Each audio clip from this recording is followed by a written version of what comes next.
McDonald's has entered a Minecraft movie universe, and Grimace, Birdie, and Hamburglar just spawned as new collectibles in the overworld. Now for a limited time, you can get one of 6 McDonald's collectibles when you order a Minecraft movie meal. Ooh. With your choice of Big Mac or 10-piece chicken McNuggets with spicy nether flame sauce. Available now in a biome near you. Oh, and at your local McDonald's. At participating McDonald's for a limited time. A Minecraft movie only in theaters. The spirit of innovation is deeply ingrained in America, and Google is helping Americans innovate in ways both big and small. The Department of Defense is working with Google to help secure America's digital defense systems, from establishing cloud-based zero-trust solutions to deploying the latest AI technology. This is a new era of American innovation. Find out more at g.co/American innovation.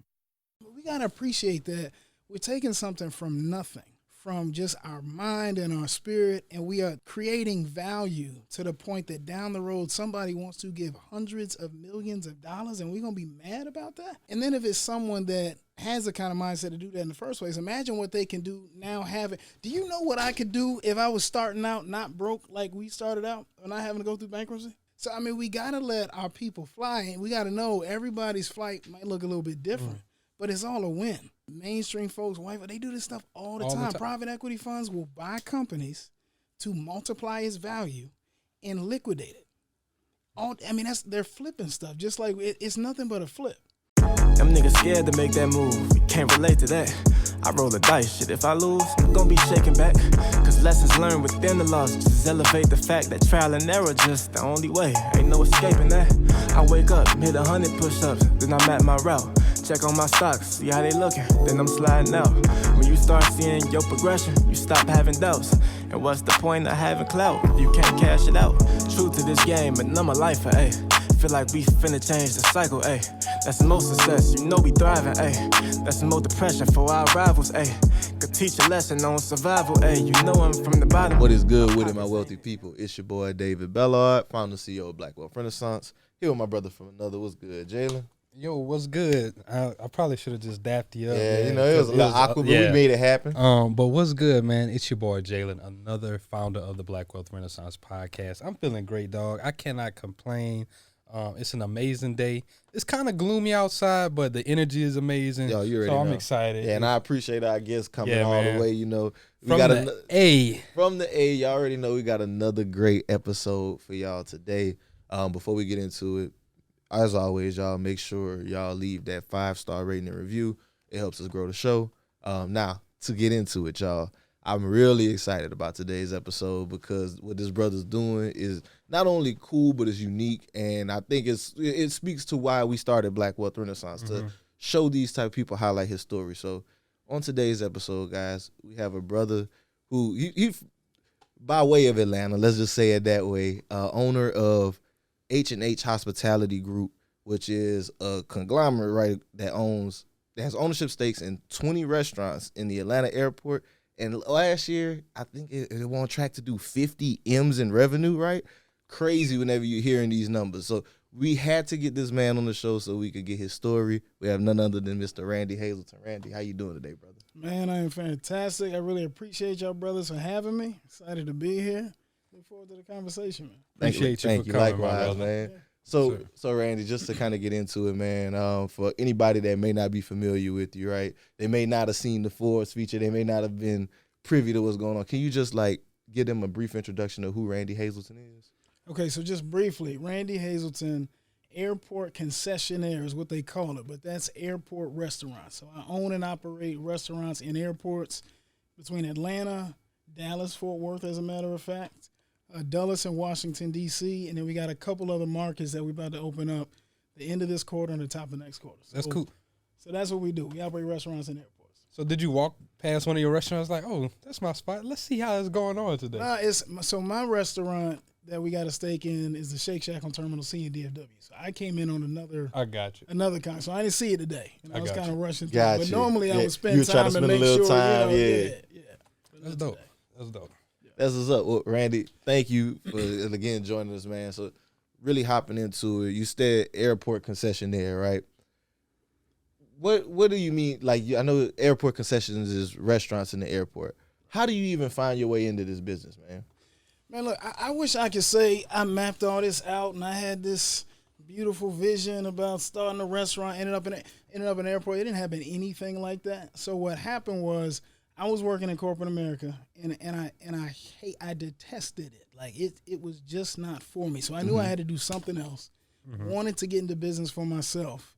And because I had spent a bunch of time in restaurants just kicking it, just, going to lounges, going to restaurants, going to clubs, when it was time to exit corporate America, when I thought of businesses that I could conceptually understand, I thought, like, I could put this together. I know a restaurant you need food, so you get a chef. It needs to look good, so you get a designer and an architect. You need good service, so you hire a good man. I just thought I understood the component parts to do a restaurant. So that's why I decided to open up a restaurant, because I thought it was something I could put together. Now, that's not the way you want to get into the restaurant business, because that shit is hard. Like, it is really tough. You want to be more studied than that. But we got into it and opened a restaurant, started operating, but didn't make any money. We didn't know what we were doing. That forced us to be in the restaurant all the time. And in being in the restaurant all the time, we met thousands of people, like, weekly. And over the course of meeting those people, by being in there, had all types of incredible conversations and relationships. And some of those conversations were about airport concessions. And that's how I learned about it. And the more folks would come that did that stuff too, that, the airport concession business, the more they talked about it, the more it became interesting to me and my business partner. And so we started looking into it, learning about it, and then had people supporting us toward moving in that direction. And that's how we got into it. So that's like the backstory to how we ended up there. But it came out of organic conversations by working the business we started, and then tuning into the things that, like, just resonated with us. Like, wait a minute, that sounds like something to get into. So whenever you first heard of the concept of airport concessions, were you just kind of taken aback, or did you start doing more research on it? Or was it just after, you heard it 2 or 3 times, you brought it up, and you was like, man, maybe I need to look into this a little bit more? I mean, I think, like, the first time or so I heard, because when I hear concessions, I think like a fair or like football game, cotton candy football game, like, boiled peanuts. I'm not thinking restaurant. So I don't think the first time it landed on me how big an industry it was. But when someone, like, sat me down and say, no, Randy, and Kevin holds my business partner, here's what this is, and here's what airport concessions really means, and it's doing what you do in a space where airlines are flying in passengers. You're not, you just focusing on the operation. Like, that's what this is. That's when the light bulb went off. Gotcha. And I'm like, yeah, I need to see about that. So basically, concessions just mean where you're not actually going out and recruiting the customer. You're just there to support the customer for the larger business. I mean, pretty much. I mean, people don't go to airports to eat. They go to fly, but they eat when they're there. And a lot of people that go to fly want to eat. So you don't have to worry about marketing. It's just not something you focus on, the operation. So half the job we had when we opened our first restaurant, we no longer had to do. We got to focus on giving a good experience, operating the brand as it's supposed to be, and just delivering, our best service. And so that's really what it is.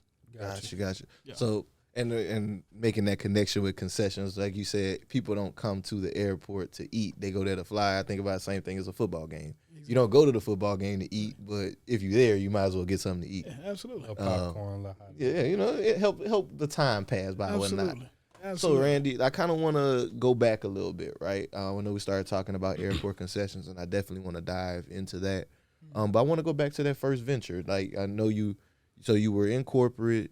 You and your partner, Kevin, y'all took a step out. I think at the time you were an investor as well, right? You were invested in real estate, and he was in Wall Street. That's right. So you guys, how did you finance that first restaurant? You guys used your own capital? You went get loans? How would that work out for you guys? So first of all, y'all do your homework for real. Like, y'all really okay? Okay, yeah. We try to pay attention to a little something. Yeah, a little something, But I was, to your point, I was in corporate America, and I'm single, no kids, not a lot of bills, and I was taught to save by my parents. So I had put some money away, and I was also investing in real estate while in corporate America, and I was flipping houses. It was easy because the market was just going crazy in Atlanta around that time, and so I was putting a lot of that money away, and so to answer your question, how we financed it. I used a lot of that money. Use your own money. My own money, my own cash. Now, my business partner worked on Wall Street, and he had done well just working on Wall Street, one of the big investment banks there. Saved a lot of that money. The gap between the cash we had and what we needed, I mean, we did the credit card, cash advance thing. I maxed out $80,000 across 4 credit cards. I'm not recommending this, but this was our story. Yeah. Because we had already started writing checks for construction, didn't have a well composed budget, and we were short of what we needed. So now we got to figure out the gap. So then we started doing things like credit card, which you would hope to not have to do, but we did, and then a little bit of family and friends, frankly. Oh, really? And that's how we got the first one open. Yeah. Oh, wow. And that didn't have to be the case if we planned well, budgeted well, and then shopped around the costs a little bit, like architects, designers, construction, build out, mechanical, plumbing. If we got more diligent about that, we probably could have got a lower cost and would have been able to cover that with the money we had.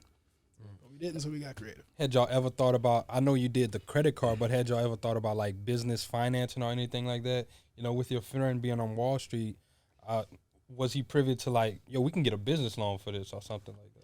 Yeah, I mean, we got told no by about every bank we could find. And you got a couple of brothers with no business ownership experience. We have both just been in corporate America. Banks don't like people that only have ideas. They like people that have ideas and a track record.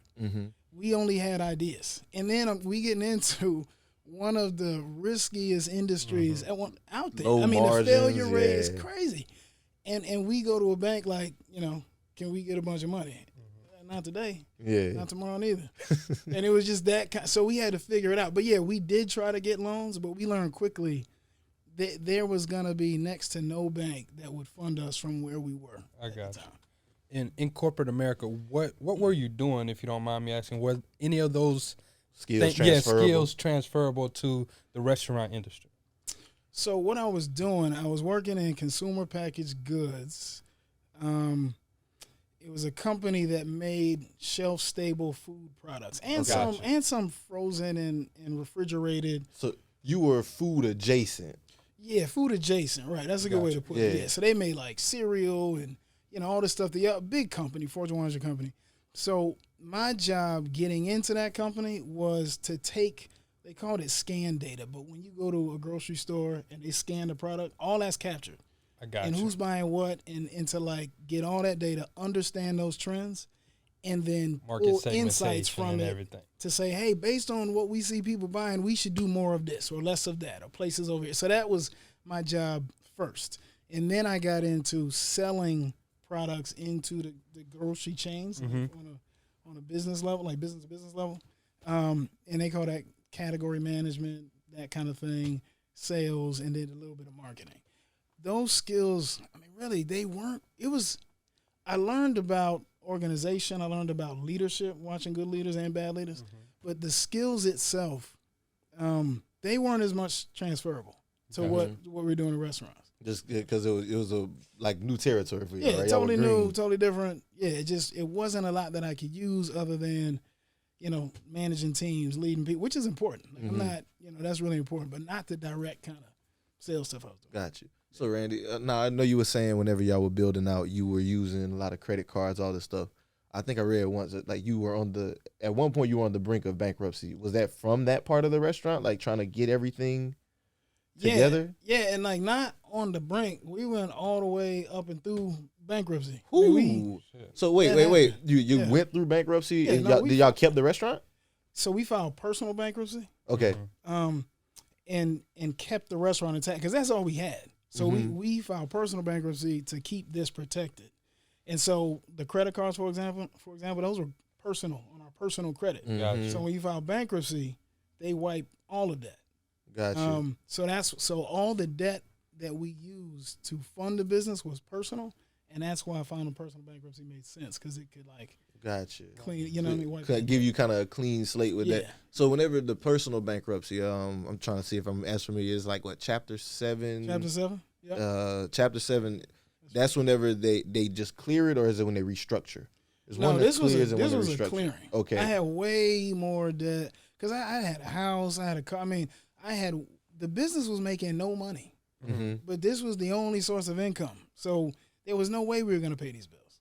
So no, it wasn't restructuring. It was totally wiping the debt. Now there are options where you can restructure, particularly on the business side, Chapter 11. But no, this was like, I need y'all to go ahead and I got Okay, like, so what was yeah, the mentally, mindset yeah, for you in this period of time? I mean, you know, it's interesting. I was more stressed out in corporate America than in the middle of bankruptcy. Really? That's what that, like, swear to God. And so I was just so focused on the other side, and I just think I have that kind of crazy where I can be in the fire and not really sweat the burn, just be thinking about, you know what I mean? And so it didn't get to me like you might think, because I didn't identify with that being me. It's just where I was, you know? It's just, I don't know where I got that mind state from, but nothing about what we were going through felt like it was like who I am.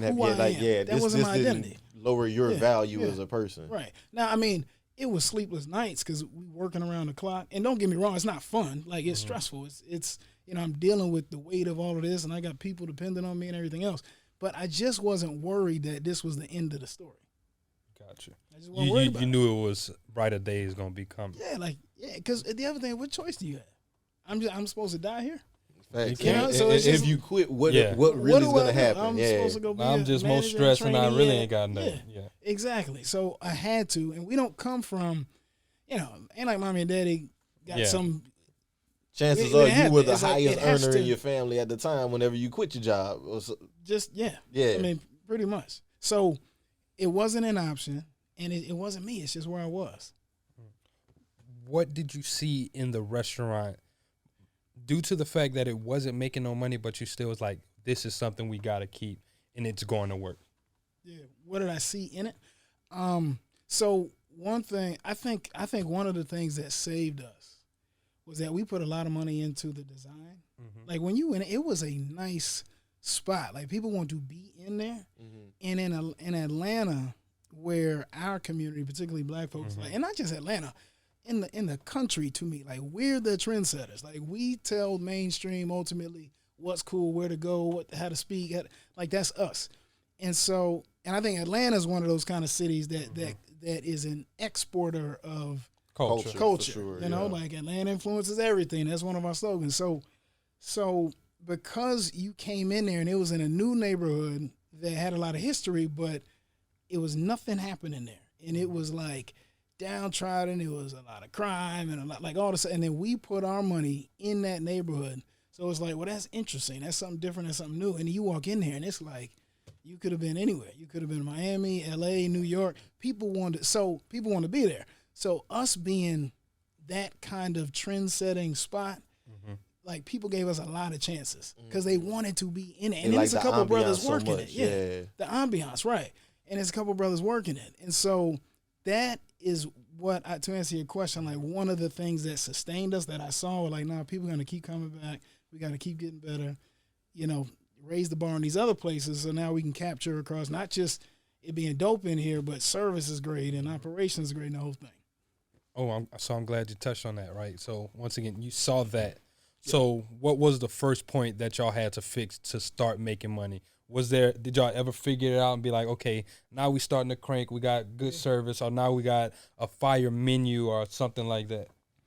Yeah, we did figure it out. It probably took about 18 months to start making money, like start bringing. People were flooding the doors from day one. It didn't have to take that long. We just didn't know. We ain't know better. Y'all didn't know the formula. Right. So what we ended up having to do was reset everything. So we got new managers. We trained them better. We fixed our menu by way of making sure that the items that we selling on the menu are actually profitable. Like, you could have great food, but if that doesn't make money, if your price is not high enough or your cost low enough to have money at the end of the day, what's the point of selling good food and going out of business on the way? So we got that right, and that also meant renegotiating costs with the suppliers, right? Because they were getting over on us because they knew we didn't know how much we should be paying for a pork chop. So we got all of that right. And then going back to like setting the trend, we built a rooftop deck that had a cigar element to it. So it was a level of like a reinvention to like get people back into, they got something over there that's new, and try us again, and now we ready. And that's when, we went from losing money to having like a 40% profit margin, which is dope and crazy in the restaurant. I was just about to say, isn't it like insane? 15 to 20 in the restaurant? If you lucky these days, if you lucky. So that all of that went into becoming profitable. The crazy thing is that money was always in the door. We just couldn't catch. We weren't catching it. It wasn't like it was leaking out. Yeah, y'all had like a leaky bucket. It was leaking out of everywhere. Mm-hmm. But we had people coming in, and so the thing is, like on the front end, go into it the right way, because we could have been earning from day one. We legitimately could have, but we didn't do the work, the homework. Did y'all meet a mentor or somebody that kind of helped y'all figure it out? No, and I think it was a combination of not knowing where to find folks, and maybe not knowing how to have those conversations, and then some folks maybe not being willing to sit down and rap with you. But between those things, we didn't really have mentors. We just, we learned by failure and by getting trial and error, trying something else, trial and error. That's really what did it. I often say I think trial and error is one of the, like, even though, it's important to have mentors. It's important to have people who can help you navigate things. Trial and error is when you truly internalize a lesson the most. You can take theory from somebody, but whenever it happened to you, it's like I always think about when you was a baby, you burn your hand on that stove the first time. Like, I'm not gonna touch that. That's hot. Like I'm gonna take this lesson and always live by it now. Your mama can tell you as many times as she wants to, it's hot, don't touch it. Until you go. It's not the same. Yeah. It's not the same. So Randy, all right, so 18 months in, y'all hit a profit, things start rolling the right way, you figuring everything out. McDonald's has entered a Minecraft movie universe, and Grimace, Birdie, and Hamburglar just spawned as new collectibles as part of a Minecraft movie meal with your choice of Big Mac or 10-piece chicken McNuggets with spicy nether flame sauce. Participate in McDonald's for a limited time. A Minecraft movie only in theater. At Sierra, discover great deals on top brand workout gear, like high-quality walking shoes, which might lead to another discovery. 40,000 steps, baby. Who's on top now, Karen? You've taken the office step challenge a step too far. Don't worry, though. Sierra also has yoga gear. It might be a good place to find your zen. Discover top brands at unexpectedly low prices. Sierra, let's get moving. You operate the restaurant for another 3 or 4 years, right? Yeah, from that point, about another 3 or 4 years. Yeah. So then you guys exited. Can we kind of talk about that, like the whole process of exiting the restaurant? Yeah, so in the time that we were getting our house in order is when we were hearing these conversations I was mentioning earlier about concessions and all this. And a couple of folks that would come to our restaurant were owners in big concession companies, either owners or executives in big concessions companies that were going to be going after some space in the Atlanta airport. And the way that works is an airport will say, hey, these leases are about to expire. So all the restaurants that you walk by in airports, they're on leases. Might be 10 years, might be 15 years, 20 years, whatever. But when that term is up, the airport bids them back out, like puts them back out for people to compete for them. Mm-hmm. Right? And so these companies were saying, we're going to be competing on these leases that are about to expire. And it's like 100 restaurants. And we want you to be a partner of ours because you did this here in Atlanta. You homegrown. Everybody loves y'all because you've been around for a while, established a name, and you will be a good story to tell alongside our whole proposal. Mm-hmm. So when we really leaned into that and got to, okay, well, what is this going to cost? Well, our first build out for the first contract we won, because all these are contracts, it was 12 stores. The build out was like $10 million, right? And our share of that was gonna be like $1.3 million, which we did not have. I just started making money. And they agreed to cover like 80% of that 1.3. We had to make up the difference. Wow. And the only asset we had was that restaurant. So I was like, we got to sell it. And that was what the exit of that restaurant was about. It was about coming up with the money to pay for our share or the leftover share of ours so that we could, be in a deal. Did y'all have some battles internally like, oh, should I do this? This is risky. Or were y'all just like, now we've been hearing about this. Let's go. Yep, nope. I was like, let's go. Let's do it. We had done the homework by that point. Mm-hmm. We saw the numbers. Like, we saw the numbers of the company. We had talked to a bunch of people. That was a way better business than what we operated, even though we were making money now. Mm-hmm. But where that could go, we're talking about 12 restaurants. Yeah. Right off the rip. Versus Off one. top. Versus one. Even though we got a small stake, but a small stake times 12. And then you on the backs of a huge restaurant company that has all the infrastructure, all the teams, all the back end accounting and HR. Like, let's go do that. And they also believe in y'all. With the fact that they said it will take up 80% of this, we believe in y'all store and everything. I definitely see why it was a no-brainer for y'all. Just to be like, they believe in us, we working, let's go get it. Yeah, for sure. And truthfully, I mean, I think, so we have been working in that, our first restaurant, 5 years, pretty much every day. I mean, in 365 days, maybe 5 days not or something. I mean, it was. That get tired. We were like tired, man. It's like we want to pivot, take a breath, get our footing, and then go at the next thing. So it was all of that coming together at the same time. But we saw the upside in this space as way bigger than the upside on just this one restaurant. That makes perfect sense. And I'm glad you mentioned that with I didn't know that that's what you had sold it for, was so that you could make that leap into the next opportunity. Because one thing I often hear is a criticism now whenever we talk about black founders selling their businesses. A lot of times in our community we get a real big backlash. Emotional attachment. Yeah, like to it's the like, business. why would you sell that? I think recently the lady with Honey Pot, she sold a majority stake in that, and like everybody's, she sold, what was the lady said? She sold her generational wealth. She gave away her generational wealth.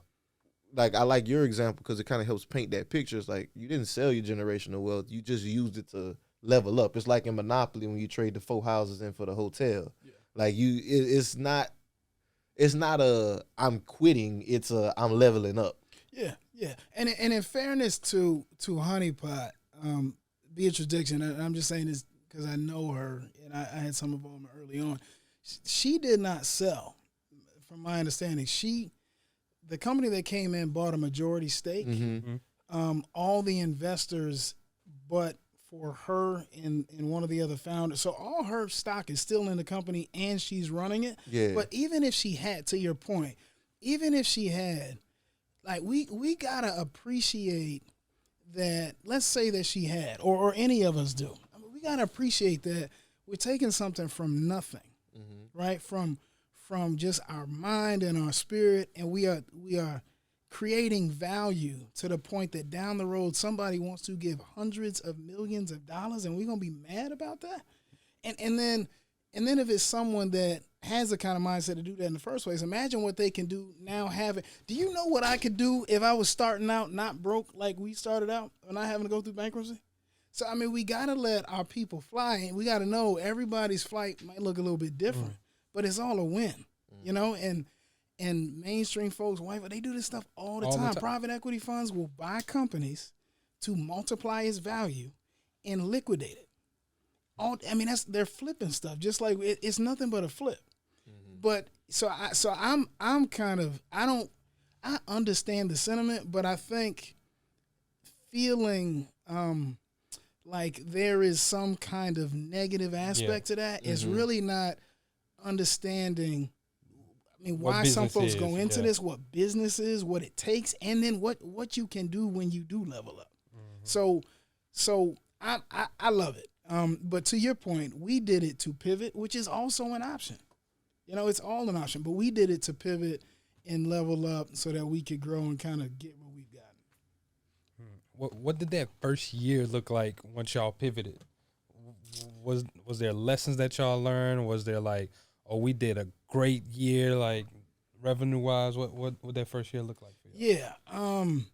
So the first year looked like a lot of learning because now, to your point about leveling up, now we on like a bigger stage, right? This portfolio of 12 restaurants, we are projected to do $30 million, right? Our restaurant was like 1.5, 1.5, maybe 2. So we had a whole different, so like the contracts look different, the accounting looks different.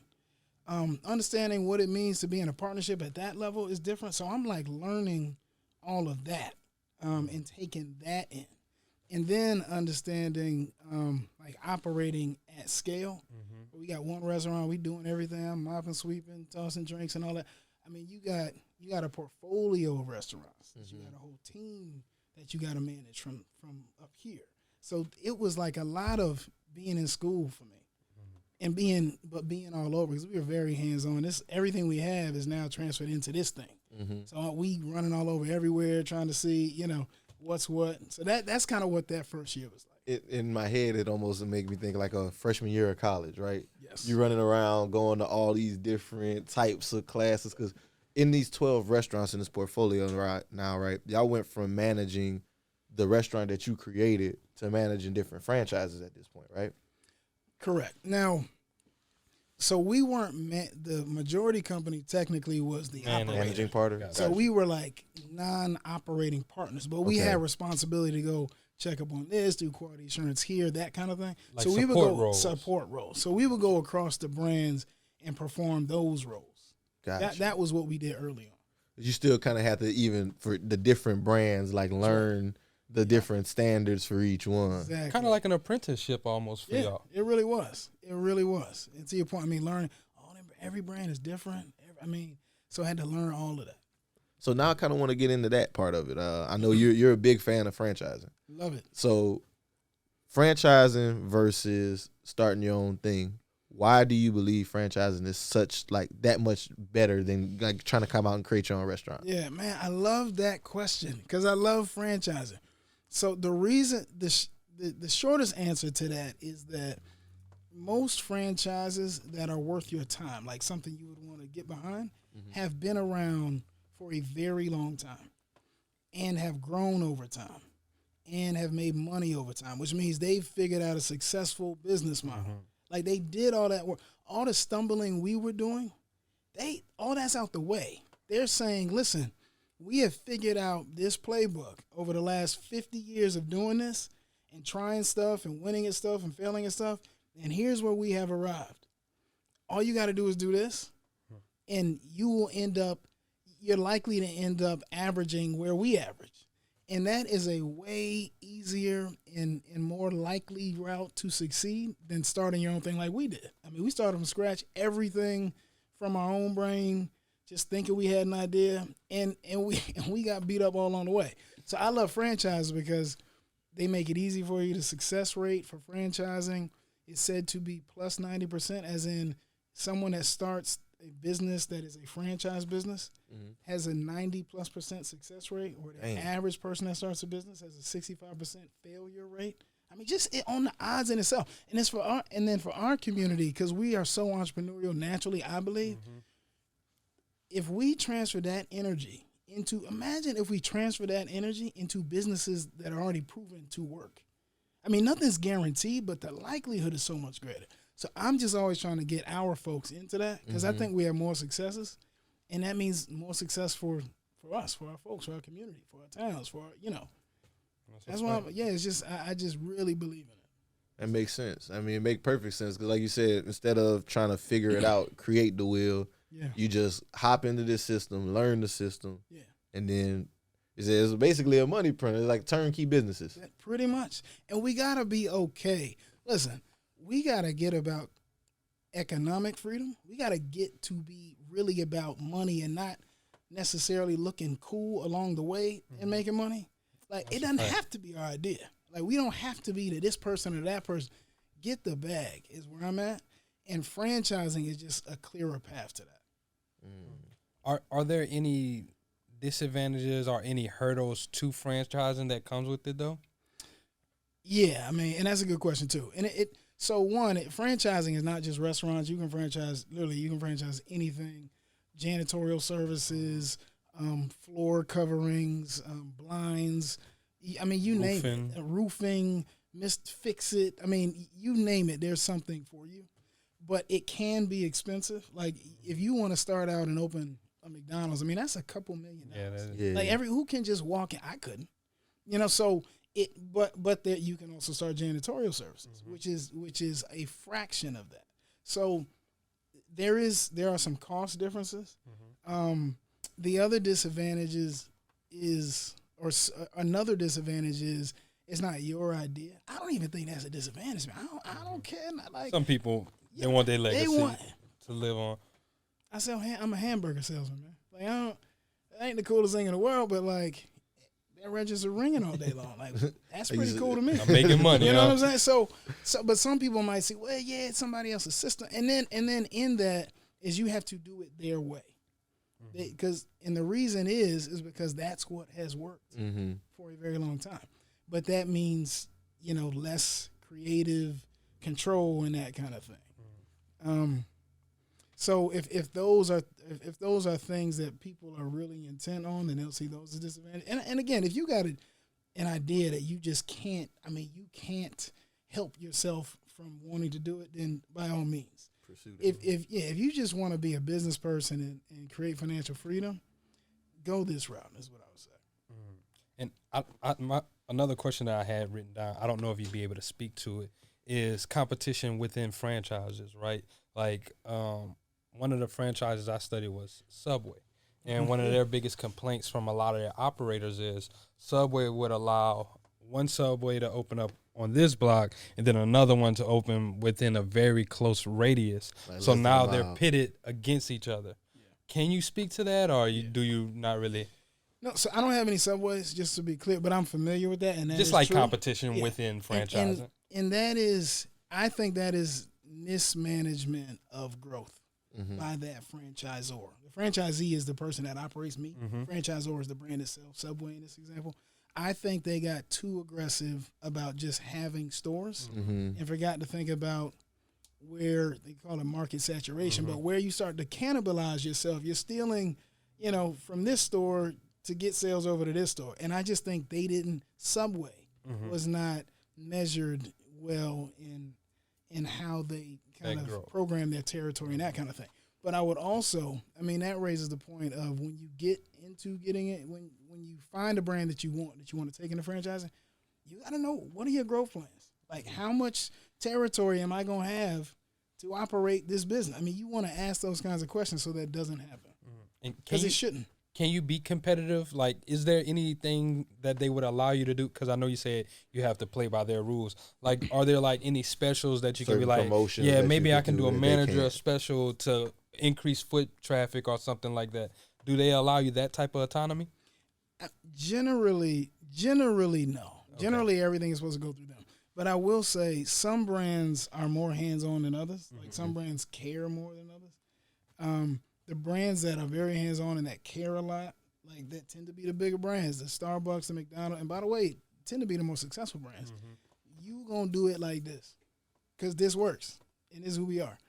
Some brands don't care, and you could, it could be a pizza place. You mess around and start selling fried fish, and they wouldn't know the difference because they're not paying attention. Yeah, but those brands tend to not last.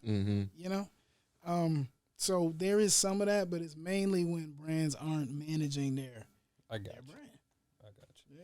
And then one more question I had, like, on franchising, what I thought about was the easiness of supply chain, of all of the things that you don't have to figure out, right? Whenever I think of a restaurant, I think of the cups like that are being produced. I think of, like you said, the suppliers of the food. You don't have to worry about negotiating the cost. You don't have to. You also get, I'm pretty sure, a better rate because now it's coming through bulk because this is that one customer. It's going all under this one account, so I'm pretty sure you get better pricing and stuff like that. Can you speak to some of those advantages as well? You hit the nail on the head. So all the products that you sell, like that you buy as ingredients, they tell you exactly what products those are. and they already have those prices negotiated because they say, hey, I'm the 10-pound, the 10,000-pound gorilla, whatever they're saying, the 800-pound gorilla. And they'll go to these big suppliers and say, if you want, McDonald's business or Shake Shack business or Subway's business, we need to get it at a discount. We need a better price. And they pass that price down to the operator. And that is a huge benefit. You having one mom and pop, they're not going to talk to you about discounts. Yeah. I mean, it's not You're not worth at the you're not at economies the of scale. level. Yeah. Economies of scale. That's exactly right. But the big guys, absolutely. And they pass it. I mean, you get to win off of that discount that they get. That's good. So now kind of getting into the concession side of it again. One thing I was watching a few of your interviews. I know we mentioned we did our homework. You were talking about the ACDBE programs. How did you learn about that? And for audience, Airport Concessions Disadvantaged Business Enterprise is the name of the program. How'd you come about that? And can you just kind of speak to it some? You're the first person not in the business that I've heard say that full acronym. Like most people, you brothers did your homework. All right, so how did I learn about that? That came out of those conversations being in the restaurant. Guys that were ACDBEs coming and talking about it. And when we say DBE, Disadvantaged Business Enterprise, that's so you just want to get a certification for that, You wouldn't get a certification, right. So what that means is it's a minority or women-owned business. And by owned, I mean 51% ownership or more. So you got to have control of your company. Doing less than I think it's $55 million in annual revenue. And then there's certain personal net worth. You can't be worth $1 billion and be disadvantaged kind of thing. So that's what that means. So if you are a woman or a minority and own the majority of your company and aren't too rich and don't have sales over $55 million, you can be qualified for that. And most of that is handled by the state. In Atlanta, in the state of Georgia, it used to be, I think, the Department of Transportation. Now it's another arm of it, but it's a government certification, and you go and get certified. And what that does is it makes you more attractive to the airports because airports get credit for how many DBE companies operate in there. So it makes you more attractive to them, and it makes you more attractive to big operators that are looking for partners to help tell this story because they need to come to the airport and say, hey, we got this amount of DB participation. Here's these great folks that do that. Here's why you should choose it. So it makes you more competitive in the environment. Okay. Yeah. So whenever they're doing that, they do go out and just say, okay, we're going to put a portfolio of people together for this. When did you make the switch? Because your current company, you're kind of doing the same thing, right? Yeah, as in competing for the contracts? Well, like, I know your first deal was like where you guys kind of came in as the apprentice. Yes, right. But now you guys are doing the majority of the operating yourselves now, right? Yes, we are now operating. Yeah. So, and are you bringing in DBEs and like having other stakeholders come in as well? So we're not. So the folks that are not DBEs, like these big companies, they call them primes, right? Okay. So we're not at that level to where we're bidding on 10 or 12 stores at a time. H&H Hospitality. Gotcha. We might bid on 1 or 2 stores at a time, and we can run that whole thing. I was never really a runner. The way I see running is a gift, especially when you have stage 4 cancer. I'm Anne. I'm running the Boston Marathon, presented by Bank of America. I run for Dana-Farber Cancer Institute to give people like me a chance to thrive in life, even with cancer. Join Bank of America in helping Anne's cause. Give if you can at BofA.com/supportAnne. What would you like the power to do? References to charitable organizations is not an endorsement by Bank of America Corporation. Copyright 2025. Lowe's is the destination for Ego outdoor power equipment this spring. See what's new and exclusive, like the 17-inch string trimmer with Line IQ technology that auto-feeds to save you time. And the 22-inch Select Cut self-propelled mowers with a multi-blade system for precise cutting.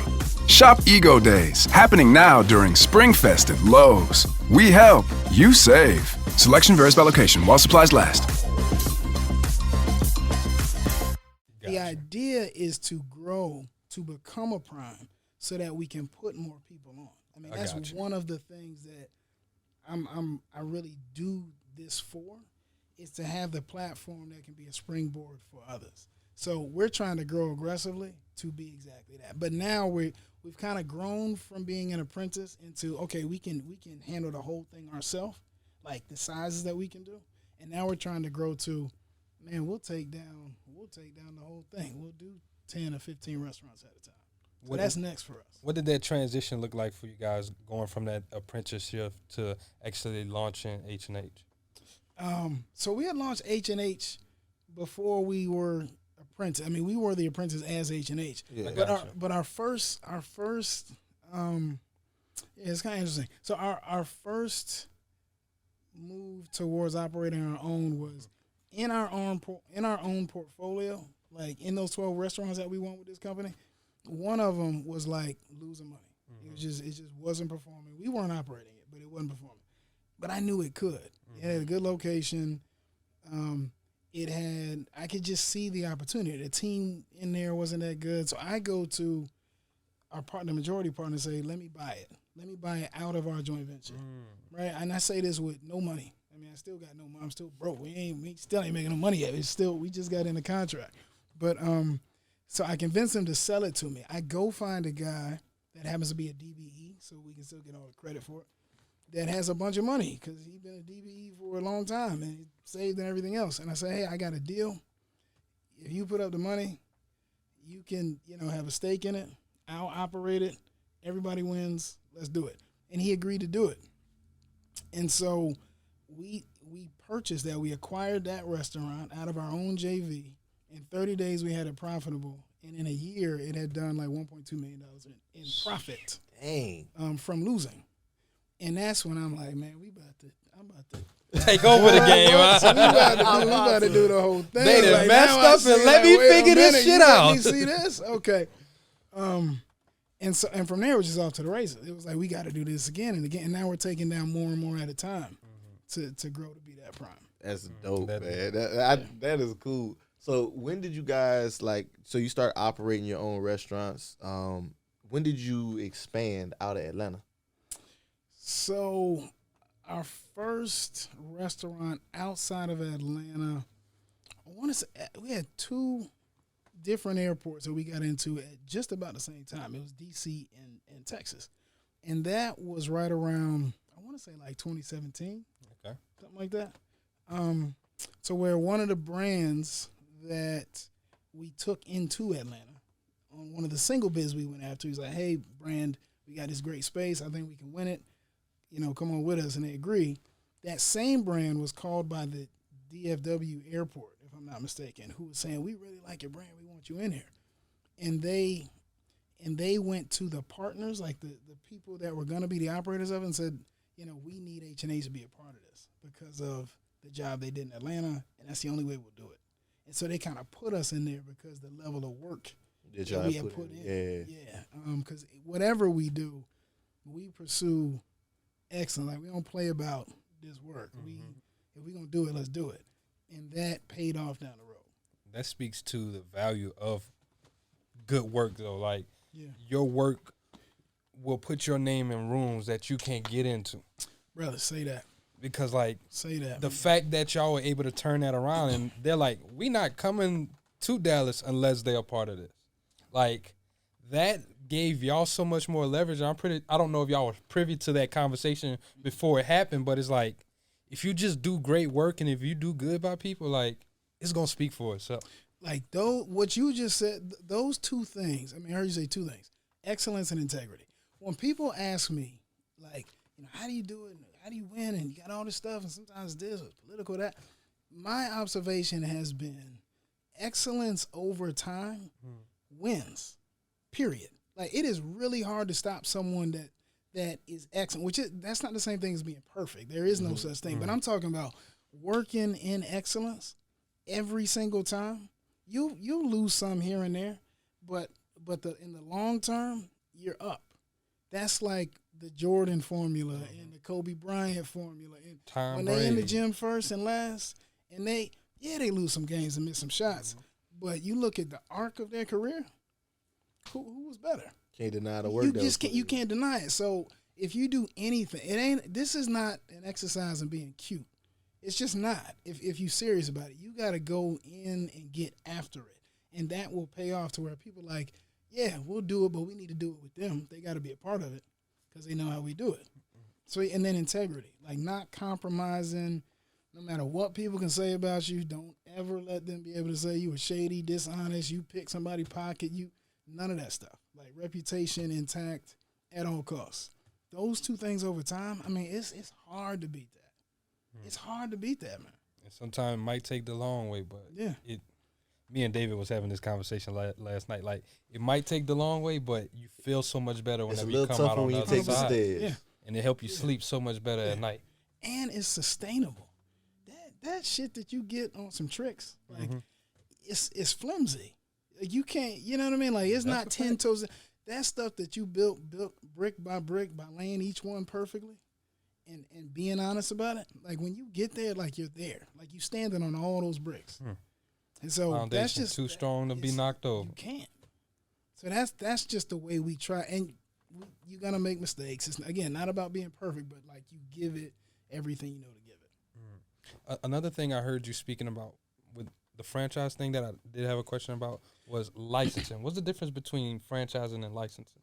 I mean, really nothing. Okay. I mean, it's just like when interchangeable. like structurally, yeah. I mean, so franchises are governed by the same agency that governs the stock market, the SEC, Securities Exchange Commission. Yeah, I mean, same thing. So when you are franchising a brand, you have to go through a process that is a lot more stringent than a license. It's a shorter cut to a similar kind of structure. Now, there's some things you don't get with it, but that's really what that is about. And the other reason that people do it is they'll say, like Shake Shack, for example, they don't franchise, but they also, it doesn't make sense for them to operate in airports because it's just a whole different kind of business. So what they can do is like, all right, we'll give you a license deal. That way we're not compromising the fact that we don't franchise. We can still say, hey, no, we're not franchising, but over here we did a license because XYZ and this airport needs local this, and and so it's kind of a route to get around that as well. I got you. Save yourself a lot of headache. Sound like the SEC dealing with it. That just makes it a whole nother level. Like, I didn't know that the SEC was a part of franchising. Yeah. So now you kind of mentioned something that I want to ask, Randy. You saying like operating a restaurant out of the airports is a lot different than operating out of the store. Can you talk to some of them differences? Obviously, I know like y'all probably got like different types of, the price is always different for one. So I'm sure the cost of getting the food there is higher. Can you talk to some of them things? Yeah, price, we're going to tax you a little bit more because it is more expensive. So everything's more expensive. Let's just say that. Rent, construction, most times ingredients, I mean, all that stuff is more expensive. The biggest differences are hiring people because these are secure environments. We're talking about airports, right? So, I mean, you know what you got to do to take a flight. So you talk about hiring someone, they got to get a background check. They got to be fingerprinted. They have to run those fingerprints like through, I get the TSA or whoever, which takes databases, weeks, yeah. right? So you're talking about a population of people that get paid hourly to wait 3 to 4 weeks to start their job to get a check. Whereas on the street, if I see you and like you now, I can put you in the fryer tomorrow or maybe today. You might wait 2, 3, 4 weeks to get them in. So you end up losing a lot of people because most of us can't wait that long to get a check. Like I need that like now. Yeah. So that's a big thing. Little stuff like you can't have knives just hanging around the store. Every knife in a restaurant in an airport has to be tethered to like the wall. Because I never people saw take knife. Knives and it makes sense. So all the knots tethered. And if you're not, you'll get fined because that is a security risk. So that's another one. The other stuff is like spaces tend to be very small because, again, fixed amount of space. They're trying to make the most out of every square foot. So you got to do a lot with a little. Inventory's tight, like all that kind of stuff. I never thought about any of that. Yeah. It is harder to, I mean, the business comes to you easier because airlines do that, but the operating of the business is harder. Like it is. It's benefits and drawbacks. Now, with the God dang it, I had a thought in my head. It slipped. If you don't have, Go ahead. Go ahead. So I know right now you're mainly just operating in the airports. Do you have any desires of getting brick and mortar locations outside of airports, expanding in that realm as well? Sure do, absolutely, and I'll tell you why. Because COVID almost killed us.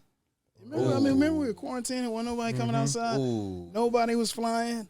All my stuff is in airports, and airports are ghost towns. I didn't know.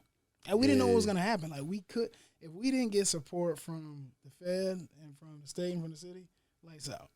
But that told me is like, don't keep all your eggs in one basket, and then have more stuff that you have more control over. Like, I have more control over street side stuff than airport stuff because the level of security and the checks and balances and all that.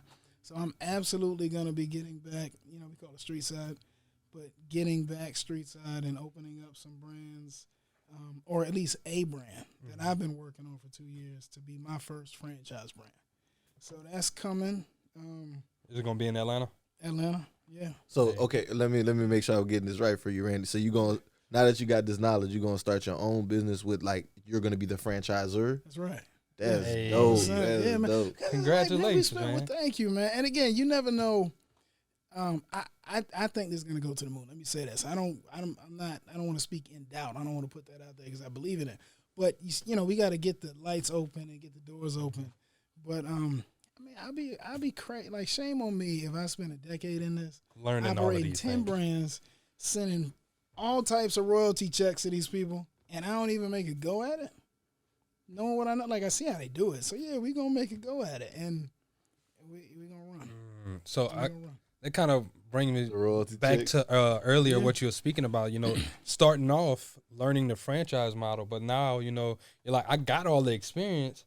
It was basically me training. So now I can say this is how brands should operate. Now I can put my creativity and build my legacy. That's right. That's smart. It's like getting on a business with training wheels instead of you just trying to ride a bike by yourself. That's right. I like that. That's dope. So yeah, you mentioned royalty checks to franchisors, right? Yep. How are those normally structured? Is it like a flat fee? Is it a percentage based type thing? How do those work? Yeah, it's a percentage base. Typically, it's we gonna get 5 cents of every dollar, let's say, as our royalty. So, you do $1 million, you're gonna pay us $50,000 for us letting you use the brand and the likeness of it and giving you the systems and the menu and all the specs. But most times it's a percentage of the revenue. Yeah. Got you. Hey, like you said, it makes sense to want to get into it. So now I do want to just ask a bit more about the question. The franchise that he that was my question. The franchise that you're planning on opening. So you going to another restaurant venture? Yeah, quick service. I'm out of the bar business. Great business. I just give me an engine. I want to operate that thing. But yeah, it's gonna be a fast food concept. That's what's up, man. Well, definitely. I don't know if you want to share the name with us or not just yet. If you do, I know when I'm in Atlanta, I'm definitely support. We pulling out. Yeah, not just yet. We almost there.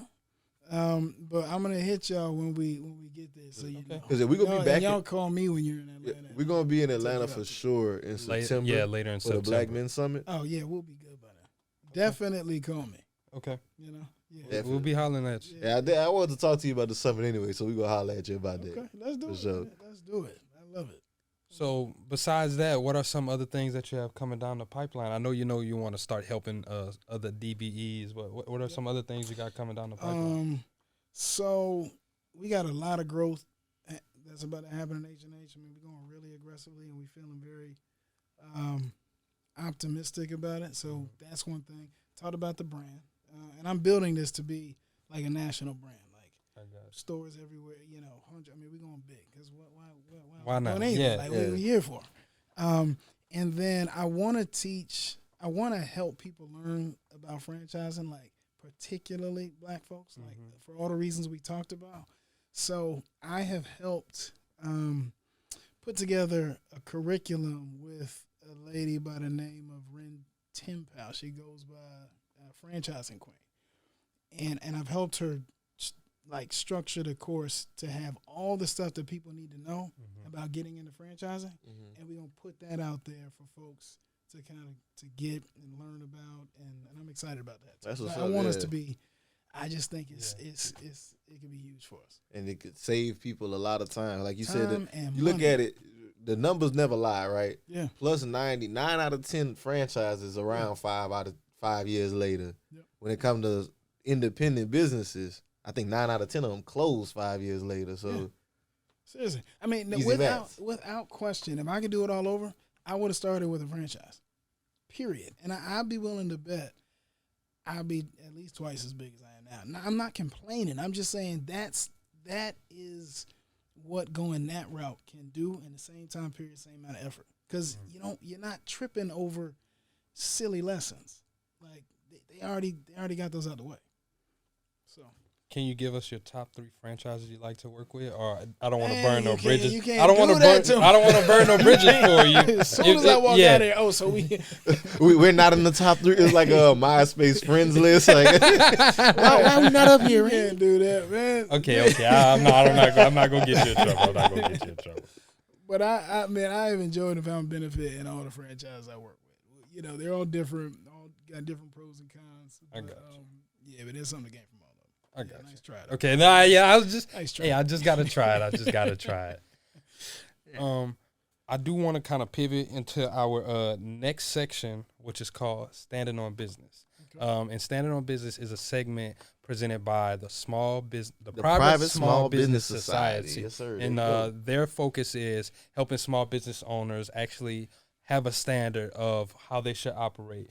Teaching, like you just said, small business owners the fundamentals of operations, marketing, supply chain, and everything like that. Yeah. So we're going to give you 5 questions. Okay. It's 5 questions. We're going to test your business acumen. All right. Once again, it's called Standing on Business. Standing on business. Yes, sir. So let me Standing get on these. business. Give me the organization one more time. The Private Small Business Society. Private Small Business Society.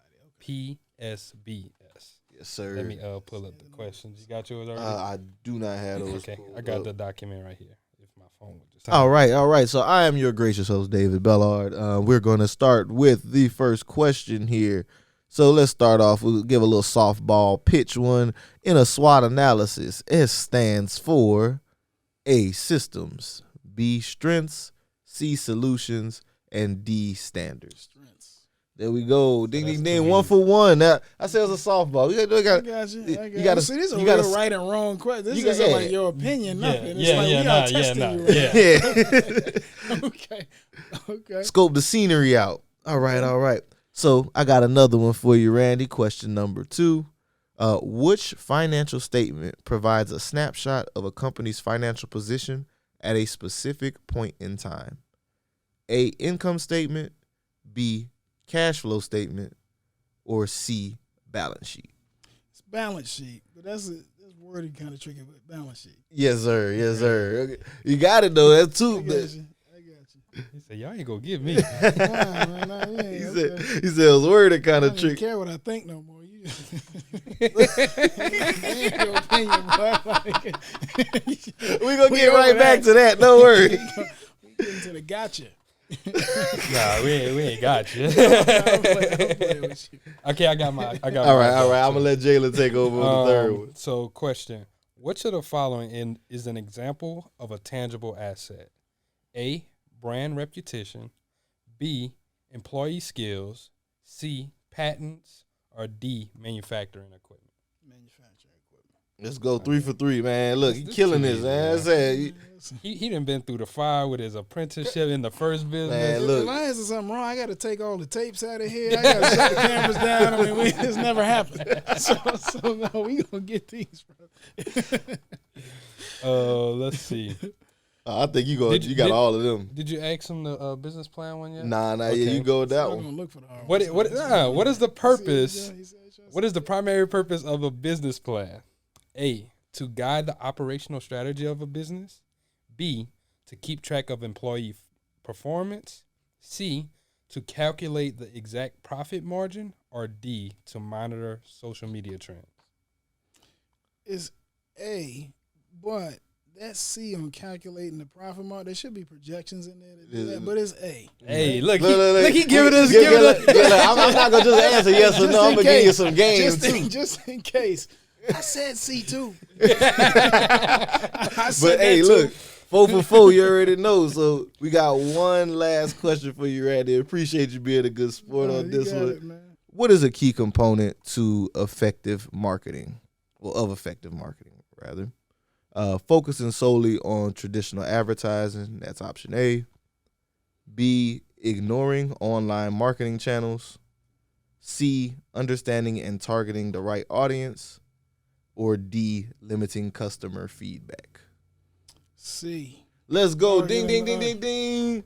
Mr. Hazelton, 5 for 5. I had no doubts in my mind. Man, this man sweating over here. Battle-tested entrepreneur. I can't wait till we have our little section set up. We're gonna have confetti and stuff popping out.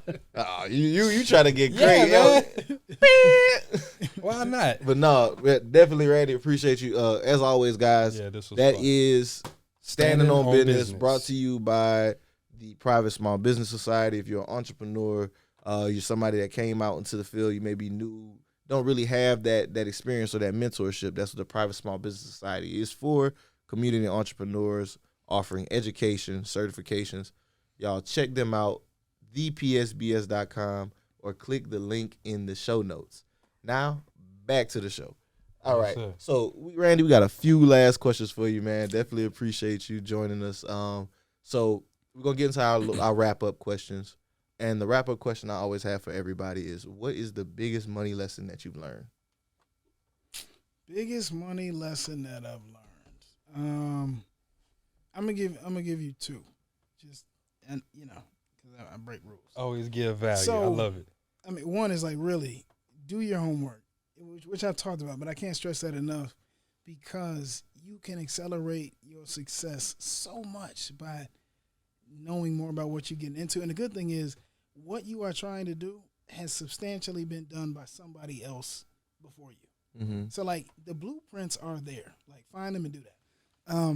Another one is on trusts.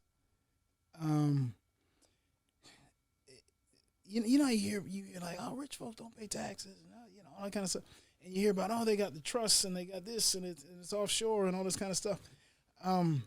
Trust is a legal structure where you can put money that has qualifications for tax exemption, as in money in that structure may be able to not be taxed depending on what you do with it. Mm-hmm. And if you're up against 30-40% tax rate, that's a lot of money. That is a lot of money. If you so much as paying $20,000 or $30,000 a year in taxes, like just income tax, which means you make, I don't know, $70,000, even $60,000, it's worth looking into. Because and this is all legal. This isn't some old like I'm getting over or anything. Hookup. Yeah. No, I mean, when you hear about these folks that, the Chick-fil-A Foundation or the Arthur Blank Foundation, I mean, all these folks got foundations. And they do good work out of that because it is 501c3. It is also a way to minimize your tax exposure. And so I would encourage folks to look into that. And I have some people that are experts at that.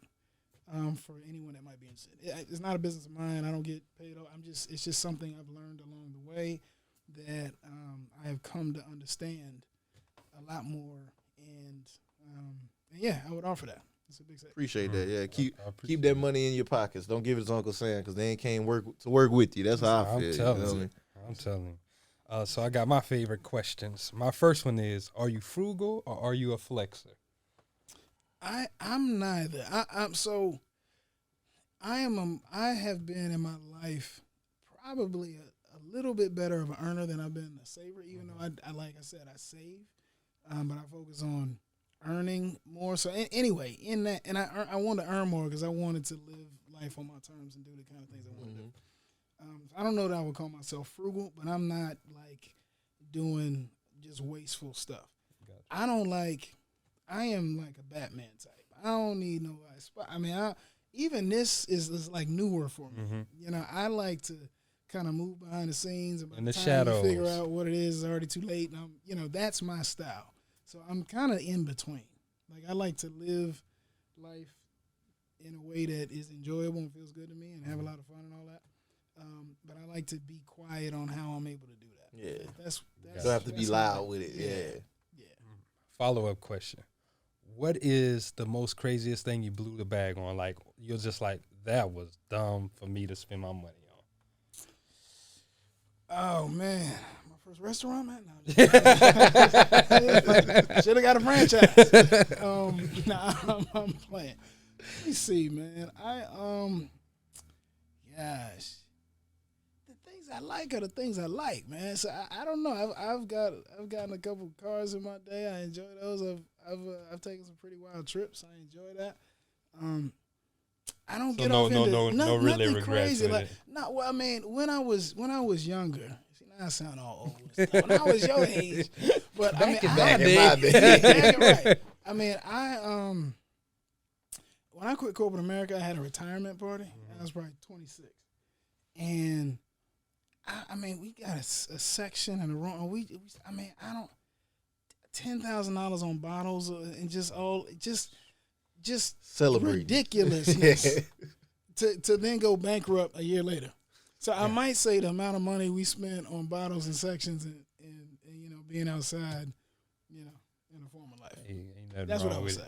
Ain't nothing wrong with it. Like you said, Jay, a lot of times, I think we talked about that with Derek Hayes. Sometimes you got to spend it to get that lesson. You got to get it out you. Yeah. Got to get it out you. My last question is, do you have life insurance? I do have life insurance. I still want to know about y'all's, though. Okay. Because it's like, I have life insurance by just one of the carriers. It ain't like, okay. I'd rather work with us if it makes sense. But I do have it. I believe in it, like, 100%. Okay. For sure. Hey, that's our question we ask all of our guests. We just want to make sure, like you heard it on the last episode, is life insurance is just one of the easiest ways to pass wealth. It doesn't matter if you have a family. Even you can have key person insurance on your business. You are your business partner. Y'all pass, and that person is critical to your business. You can insure them to help stabilize while you figure out what's the next move and everything like that.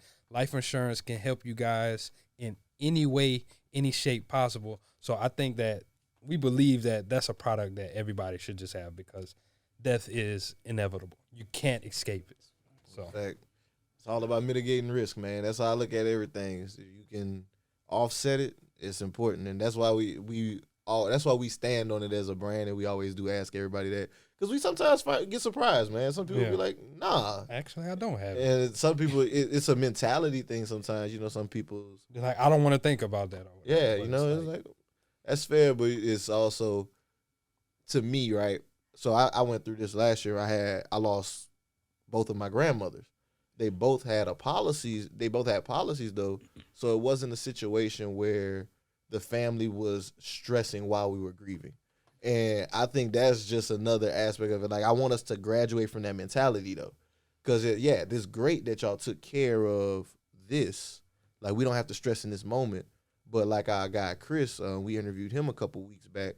He was telling us his grandma got like a big $2 million policy or something like that, to where she was able to give each of her kids like $250,000 whenever she passed. So now that's life-changing money. It goes from just being, we covered the funeral costs to, now we can invest. We can pay off debt. We can get rid of this mortgage. So it's just looking at it from that standpoint. I definitely think, that's why we just always like to talk about insurance. It's an important thing in our community, especially. And I think black folks actually are some of the highest insureds in terms of like actually getting policies. I just wonder what the number looks like on people keeping them to term. Have to do some research on that. Well, sorry to get kind of morbid on y'all a little bit. Randy, we want to say thank you so much, my brother. Thank you for coming out here. Thank you for sitting down and sharing your knowledge, your excellence with us. Please let the people know where they can follow you. I know you like to operate in the shadows. So, if you just got a business page or whatever, let them know where they can follow you. Randy Hazelton, man. First name, last name. That's pretty much it. Across all the social channels, it's Randy Hazelton. So IG, at Randy Hazelton, Facebook, Randy Hazelton, LinkedIn, Randy Hazelton. Our website is H&H-Hospitality.com. Matter of fact, we just launched a new site, so y'all check that out. And yeah, man. Okay. Media, just and what about the course that you're doing with the franchising queen? Yeah, so that is called the Franchise Academy, and it's her product. Okay, but I want to support it because we need it, and it's really dope. And they got wraparound services to where you finish the course, they will then introduce you to brands that might work for you, right? Like, and they got a portfolio of hundreds of brands, and if you qualify, they will connect you with financing to actually open the franchise. Like, so we try to really change lives. Like she really is, and I don't stamp a lot of stuff. But so anyway, that's gonna be called the Franchise Academy, and look out for that within 30 days. So we're talking March 24. I love it. Y'all, please make sure y'all give him a follow. Y'all tap in.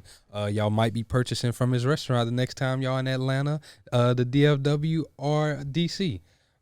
Please purchase from our restaurant. Y'all please purchase from. Pull up on the H&H boys, man. I'm telling you. But we get into these house cleaning. Yes, sir. As always, y'all. Thank y'all for tuning in. If you made it to the end, I love you. Yeah, we appreciate you. You are amazing. Y'all. I'm gonna stop calling y'all mean names for not leaving likes and subscribes. But we definitely appreciate y'all. Make sure y'all leave a rating, review. It gets more people to listen to the show. If you got value from this, definitely just express that to us. As mentioned last time, if you guys are in the market for a policy, you need some help trying to figure out if you need help just figuring out life insurance, period. Reach out to us at Black Wealth Renaissance. We have a link in the show notes. Reach out to us. We'll be able to get you guys help. An email. You can hit us up on Instagram, DM. Any way y'all want to reach out to us, we'll help y'all out. We'll have somebody help y'all with that. Now, really, that's all I got, guys. You got anything else, Jay? Last thing, get y'all pre-sale tickets, Black Men Summit. We coming back to Atlanta. This year, we are celebrating brotherhood. It's all about brotherhood, all about building connections, all about sustaining black men and black brothers. Y'all make sure y'all get those tickets. If you're thinking about getting them for your husband, your son, whatever, get those tickets. Send him to the Black Men Summit. This is our 3rd year doing this, coming back bigger and stronger. Man, I love the good, man. Now you got me wanting to talk about the summit, man. Yeah, man. I love the good Black Men Summit, man. I ain't gonna lie. If y'all missed last year, y'all really missed. Y'all did. Y'all played experience. yourself, man. Speaking of sites, y'all go check out the site for that. It should be blackmensummit.com. You have more information there. You can sign up on the email list. We're gonna be in Atlanta. Jalen said September 2024. 2024 in Atlanta at the end of the month. Y'all make sure y'all tap in with us, tap in with the good brothers, and yeah, that's all, man. So until next time, DWR. You stop having doubts. And what's the point of having clout? You can't cash it out.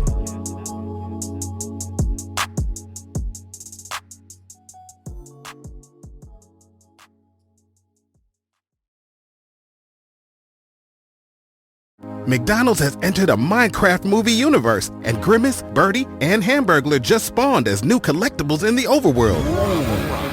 Now for a limited time, you can get one of 6 McDonald's collectibles when you order a Minecraft movie meal. With your choice of Big Mac or 10-piece chicken McNuggets with spicy nether flame sauce. Available now in a biome near you. Oh, and at your local McDonald's. At participating McDonald's for a limited time. A Minecraft movie only in theaters.